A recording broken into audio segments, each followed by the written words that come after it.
Hi everyone, I'm Kristy. Today's story is a heavy one, but it's anchored in a hope that many of us desperately need. We're looking at the life of Jody, a woman who, at 32, felt like her life was already over. We're going to talk about the trauma of living with a narcissist, someone who doesn't just hurt you, but tries to control your very identity. This story is special because it explores that moment when we hit rock bottom and find something or someone waiting there to catch us.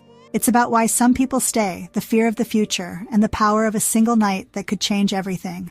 Let's step into Jody's world. Chapter 1. A Kristy story.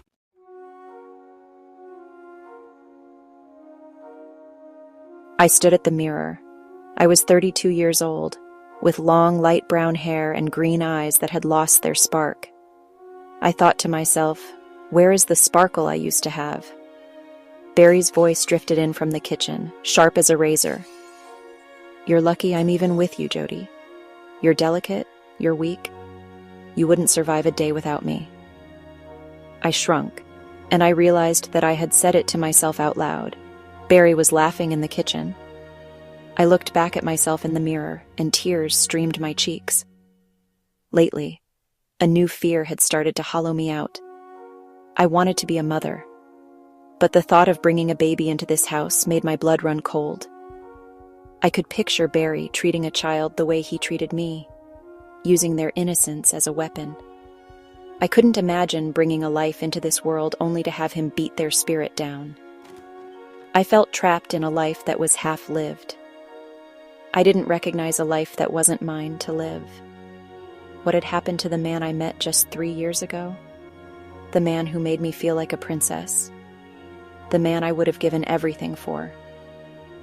I met Barry at a social barbecue, and 6 months later, we were married. I quietly sobbed in my hands, hoped Barry wouldn't hear me, but he did. Go to the store and get some milk. He bellowed. That afternoon, that moment, I just broke.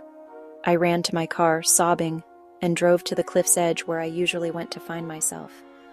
Tears were streaming down my face, and I could barely see the road. Dark thoughts were raging through my mind. Finally, I stopped the car. I was at my happy place, a place where I would go to just find peace.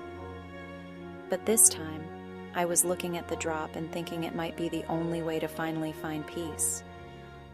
Hey, miss, you shouldn't be out here by yourself. I spun around. An older woman was walking toward me. She was plump, with gray hair and glasses. She waddled with a gentle, rhythmic pace, and the air around her felt warm. I'm Clara, she said. She sat down on the bench. She patted the spot beside her, beckoning me to sit with her on the bench. I took a look back at the ocean and wiped away the streaming wet tears, hoping she wouldn't see them. Gently, she whispered, "Don't cry, my dear, everything's going to be all right." For the first time in my life, I poured it all out. I told her about the walking on eggshells and the word salad arguments. Those times Barry would talk in circles and bring up irrelevant things, until my head spun so much I couldn't even remember the original point. I told her how I'd end up apologizing for things I didn't even do, just to make the confusion stop. I told her everything. We sat there for hours.